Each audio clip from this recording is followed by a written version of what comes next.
آپ سبوں کو میری طرف سے بہت بہت سلام۔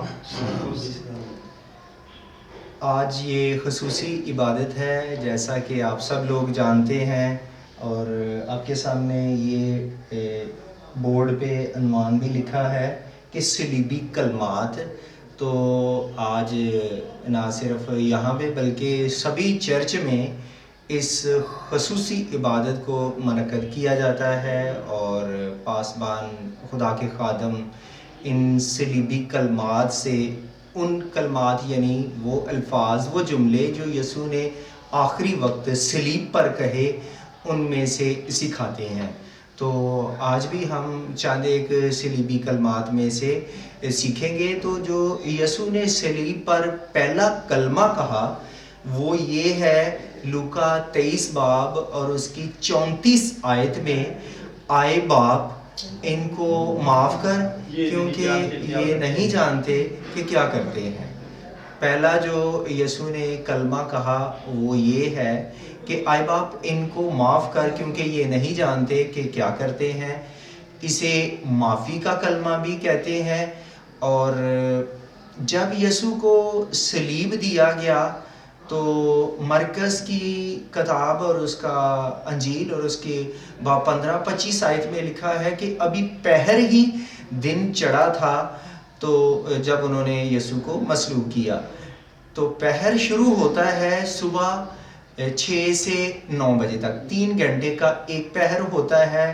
تو پہر ہی دن چڑھا تھا، پہر ختم ہونے والا تھا جب انہوں نے یسوع کو مصلوب کیا، سولی پر چڑھایا۔ تو اس وقت یسوع نے یہ پہلا جملہ کہا، آئے باپ ان کو معاف کر کیونکہ یہ نہیں جانتے کہ کیا کرتے ہیں۔ تو یہ کون سے لوگ تھے جنہیں مخاطب ہو کر، جن کے بارے میں یسوع نے یہ جملہ کہا؟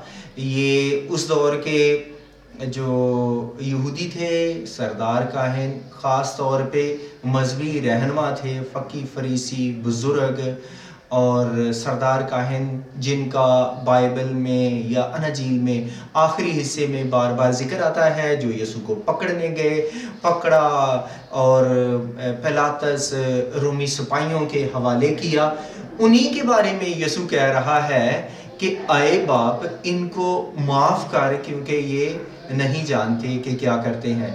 اور اس پہلے کلمے کا تعلق اسی واقعہ سے ہے، انہی لوگوں سے ہے۔ اس کا ہم کسی اور جگہ پہ اطلاق نہیں کر سکتے۔ ویسے تو یسوع آج بھی ہمیں معافی دینے کے لیے تیار ہے، وہ معاف کرتا ہے، لیکن یہ ان لوگوں کو مخاطب کر کے کہا گیا جو اس پہ ظلم ڈال رہے تھے، اسے مجرم ٹھہرا رہے تھے، اسے ہر طرح سے اس کے خلاف بری باتیں کہتے تھے، اسے اذیت دے رہے تھے، اسے دکھ دے رہے تھے، اسے کوڑے جنہوں نے مارے، اور اب آخر کر انہوں نے اسے صلیب پر بھی لٹکایا۔ یسوع ان سے مخاطب ہو کر یہ کہہ رہا ہے۔ اور یسایہ کی کتاب اور اس کا 53 باب اور اس کی 12 آیت میں ہے کہ اس نے خطا کاروں کی شفاعت کی۔ تو شفاعت وہی کر سکتا ہے جس کی رسائی ہو۔ کوئی کہہ لیں کہ کوئی عام بندہ کسی افسر کے پاس، بڑے آدمی کے پاس تو نہیں جا سکتا، اس کا کوئی تعلق ہوگا، جان پہچان ہوگا، یا کسی بھی وہ طریقے سے اس کی رسائی ہوگی تو وہ وہاں تک جائے گا۔ جبکہ یسوع کی تو ہم دیکھتے ہیں پوری انجیل میں کہ یسوع کا خاص طور پہ باپ کے ساتھ رابطہ رہتا، اور یسوع اسے جواب، یعنی باپ اسے جواب بھی دیتا۔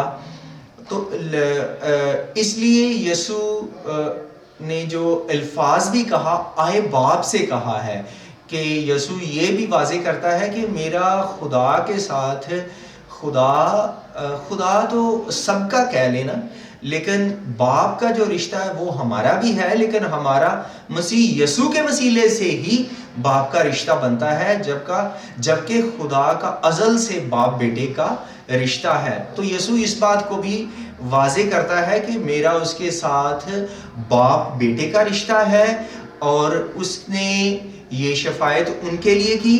اور یہ بھی بات یاد رکھنی ہے کہ ان کا یہ گناہ معاف ہو گیا، کیونکہ جو متی کی انجیل باب 13 ہے اس میں یہ بیان ہے کہ وہ دیکھتے ہوئے نہیں دیکھتے اور سنتے ہوئے نہیں سنتے، اور وہ کیونکہ انہوں نے کان بند کر لیے ہیں کہ وہ کانوں سے سنیں اور سمجھیں اور آنکھوں سے دیکھیں اور جانیں اور رجوع لائیں. یہ پہلے سے ہی پیشن گوئی کر دی ہے یسایہ 6 باب میں کہ اس دور میں جب مسیح آئے گا تو لوگوں کا رویہ ایسا ہوگا، اور لوگوں نے بالکل ایسے ہی کیا. سب کچھ یسوع ان کی آنکھوں کے سامنے کرتا تھا، اس جیسا آج تک کسی نے نہیں کر کے دکھایا. تو جو بھی کرتا ہے لوگ دیکھتے ہیں، بعد میں پتہ چلتا ہے کہ یہ خدا کی قدرت سے نہیں کر رہا، یہ کسی اور ہی طریقے سے اگر کوئی کرتا بھی ہے تو کرتا ہے. یسوع نے جو کام کیے تو وہ اس کی خود شہادت دیتے ہیں کہ ہم نے آج تک کبھی ایسا نہیں دیکھا جیسا یسوع کرتا رہا.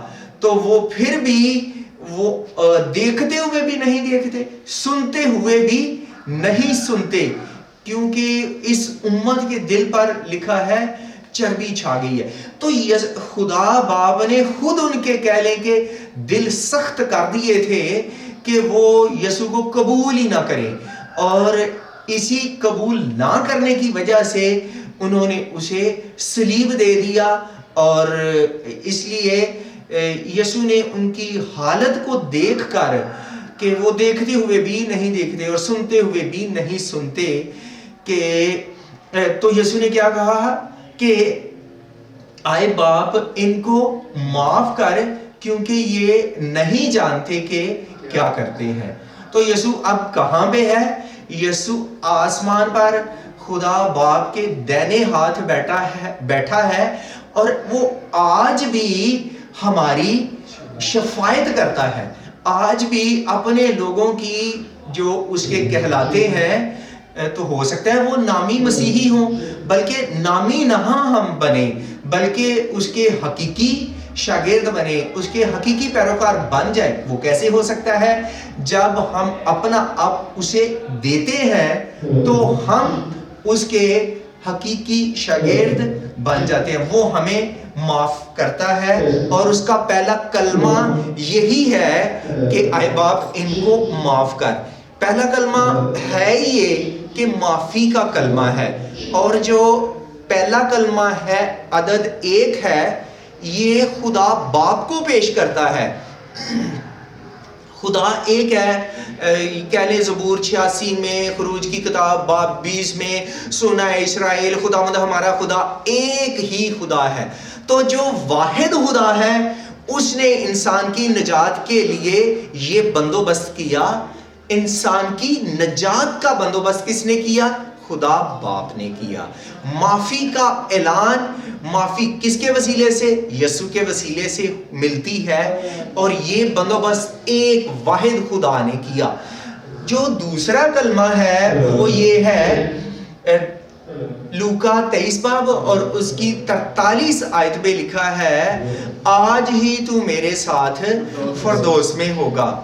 تو یہ جب یسوع نے جملہ کہا تو یہ تقریباً دوسرے پہر کا دوسرا گھنٹہ، کہہ لیں 11 بجے کے قریب یسوع نے یہ الفاظ کہے. اور وہاں پر جو راگیر تھے وہ مختلف طرح کی باتیں کر رہے تھے کہ اس نے اوروں کو بچایا، کیا یہ اپنے آپ کو نہیں بچا سکتا؟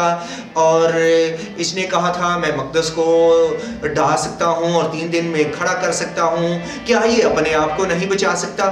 تو وہ مختلف طرح کے اس پہ تانے کستے اور ہر بری بات ناحق اس کے خلاف کہتے تھے. اور جو پہلا تھا نا ڈاکو، اس نے کہا کہ کیا تو مسیح ہے، تو اپنے آپ کو بھی بچا اور ہمیں بھی بچا. تو اس نے یہ اسے تانا دیا، تو مسیح ہے، تو صلیب پر ہے، تو اپنے آپ کو بھی بچا اور ہمیں بھی بچا. تو جو دوسرا ڈاکو ہے اس نے کہا کہ اس نے یہ کہا بالکل اسٹیٹ آپ نے میری طرف اس کا منہ رکھنا ہے. تو جو دوسرا ڈاکو ہے اس نے یہ الفاظ کہے، اس نے لکھا ہے کہ اسے جھڑکا اور کہا کہ تو خدا سے بھی نہیں ڈرتا اور ہم تو اپنے گناہوں کی سزا پا رہے ہیں، لیکن اس نے کوئی بھیجا گناہ نہیں کیا، اس نے کوئی گناہ نہیں کیا. اور اس نے بعد میں کہا کہ اے یسوع، جب تو اپنی بادشاہی میں آئے تو مجھے یاد کرنا. دیکھیں ہر طرف اس موقع پہ ہزاروں کی لوگ میں ہوں گے، ہزاروں کی تعداد میں لوگ ہوں گے کہ یسوع جو یہودیوں کو بادشاہ کہلاتا ہے اور وہ پیشن گوئیوں کے مطابق آنے والا تھا، یہ وہ ہے جسے صلیب دیا گیا ہے. تو دور و نزدیک سے لوگ خاص و عام آئے ہوں گے یسوع کو دیکھنے کے لیے. تو یسوع نے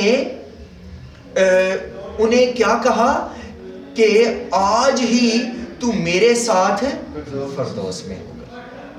یہ یسوع کے بہت خاص اور بہت بڑے الفاظ ہیں کہ آج ہی تو میرے ساتھ فردوس میں ہوگا.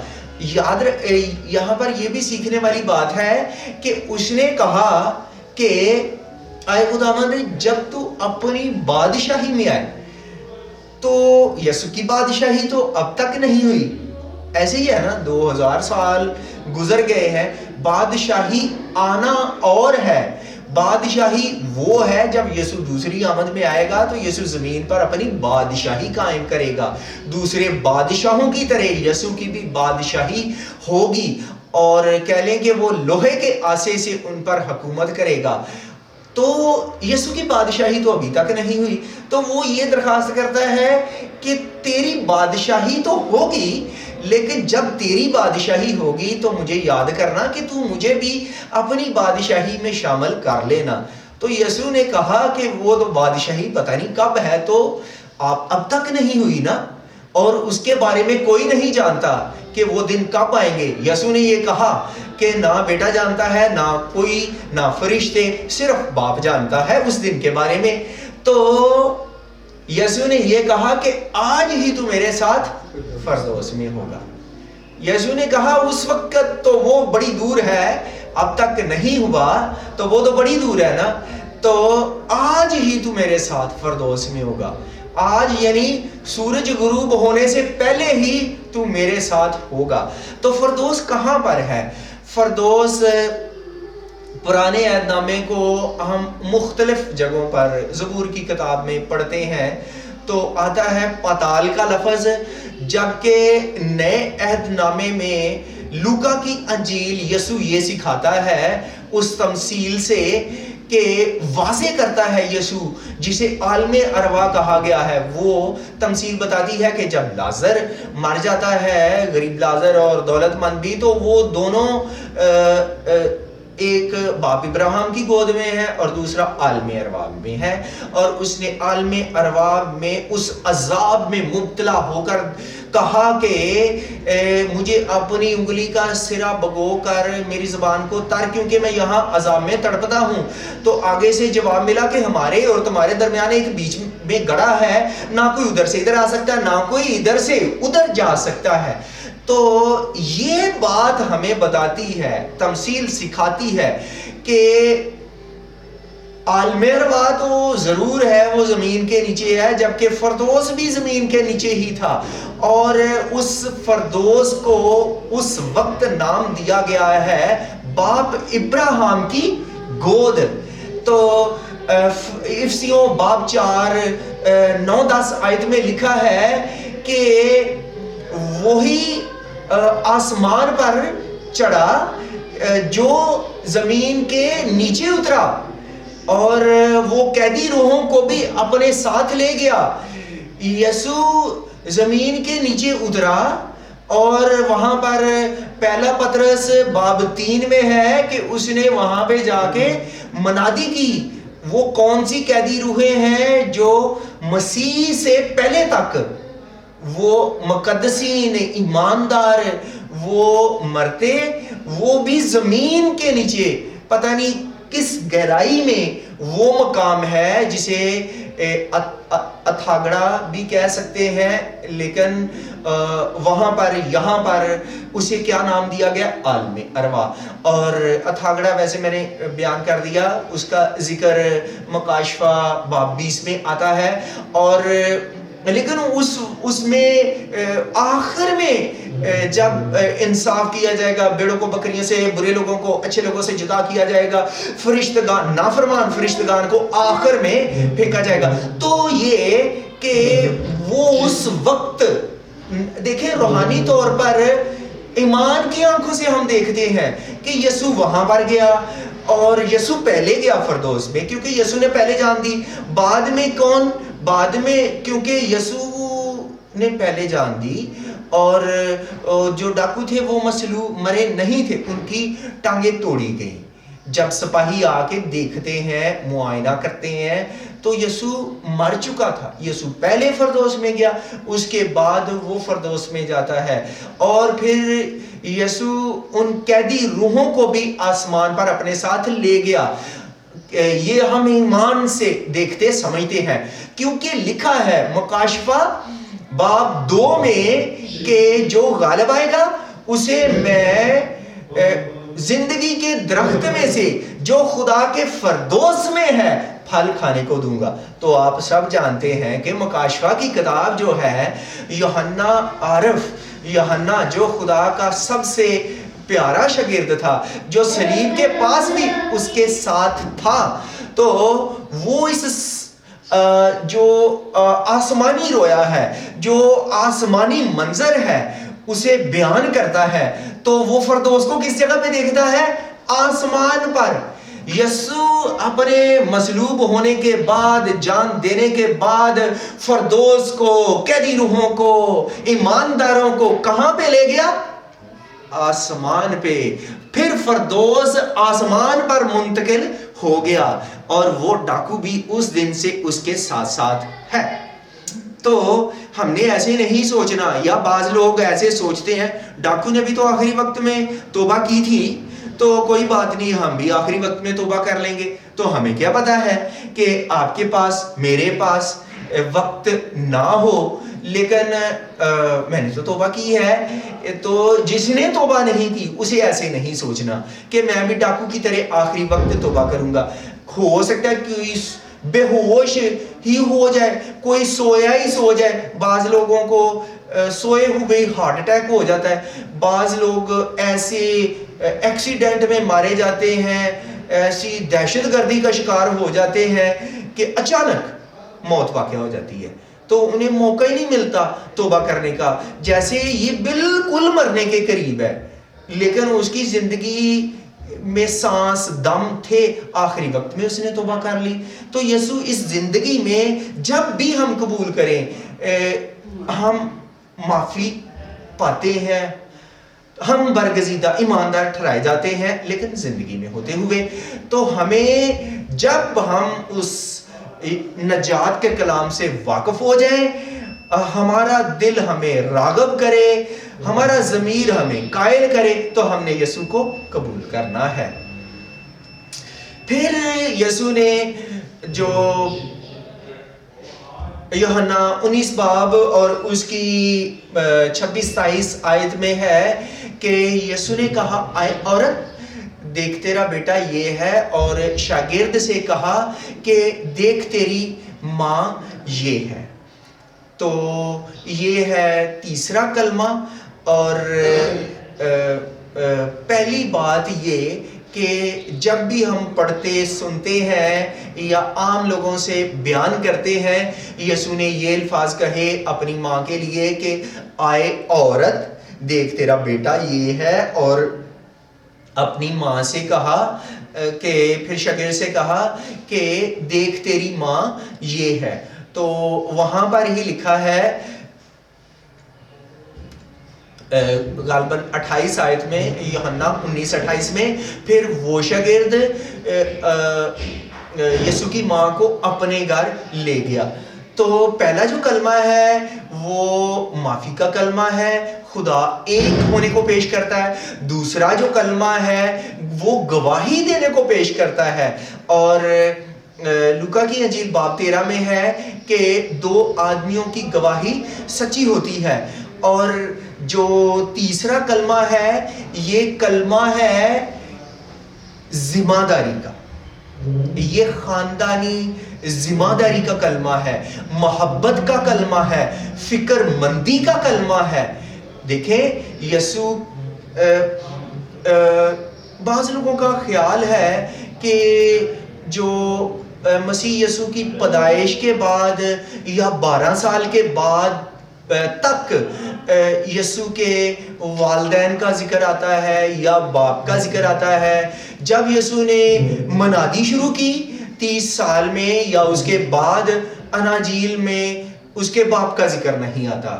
تو بعض لوگ خیال کرتے ہیں کہ یوسف حیات نہیں تھا، یہ خیال کرتے ہیں. تو اس لیے بھی یسوع اپنی والدہ کی فکر کرتا ہے. اور دوسرا یہ کہ دیکھیں یسوع کے خاندان بہن بھائیوں میں سے کوئی بھی پاس نہیں آیا.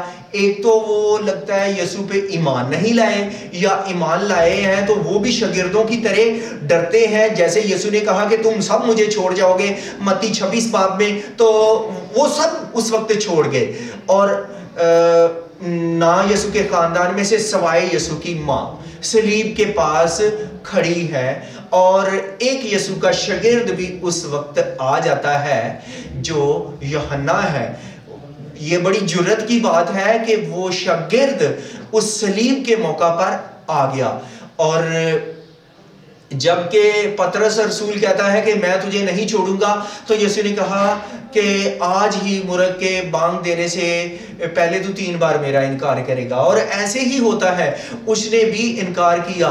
تو وہ بھی اسے بھی پکڑنا چاہتے ہیں لیکن وہ انکار کرتا ہے کہ نہیں. وہ کہتے ہیں تیری بولی سے بھی یہی لگتا ہے اور تو بھی اسی کا شاگرد ہے، لیکن وہ ہر بار انکار کرتا ہے، نہیں میں نہیں اسے جانتا، نہیں میں نہیں اسے جانتا.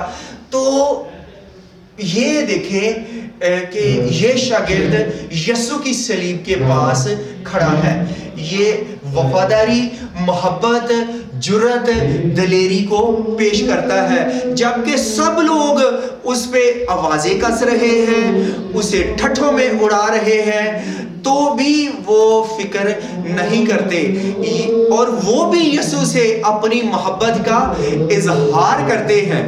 اور آگے اگر ہم اس سے پہلے پڑھیں تو جب مقدسہ مریم کو بزرگ شمعون نے لوکا کی انجیل 2 باب غالباً 35 آیت میں ہے کہ تیری بھی جان تلوار سے چھد جائے گی، تو اسے یہ پہلے سے بتا دیا گیا تھا مقدسہ مریم کو کہ تیری جان تلوار سے چھد جائے گی، یعنی مسیح یسوع کے باعث.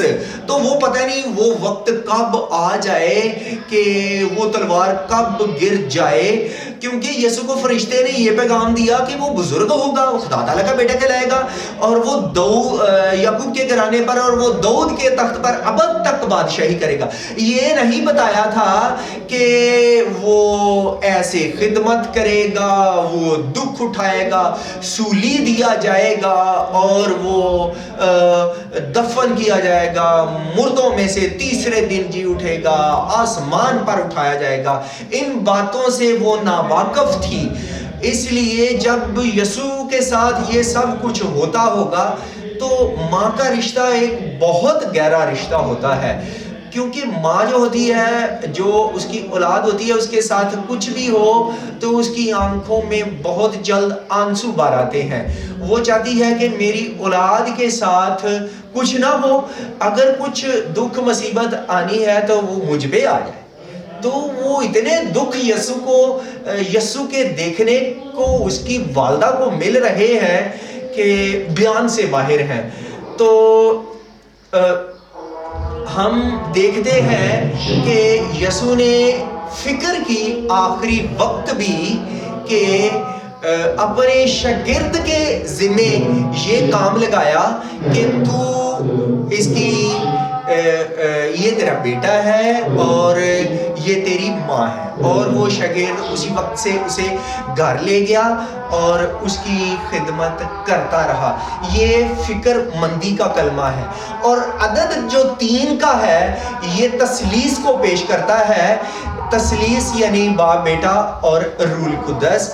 تو ہم اسے مختلف طرح کے مطلب بھی نکال سکتے ہیں، لیکن یہاں پر یہی ہم سیکھیں گے کہ جو 3 کا عدد ہے وہ باپ، بیٹا اور روح القدس یہاں پر انسان کی نجات کے لیے کوشاں ہے کہ انسان کی نجات کا کام مکمل ہو جائے.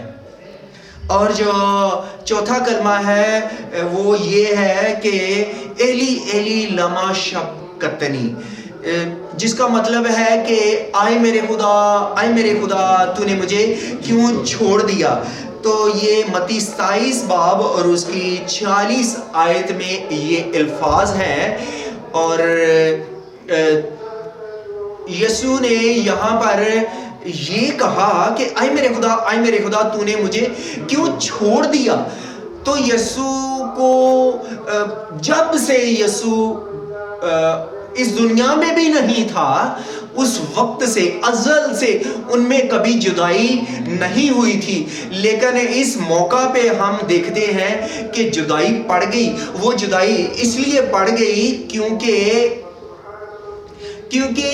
یسوع مسیح پہ پوری دنیا کے گناہوں کے بوجھ تھے.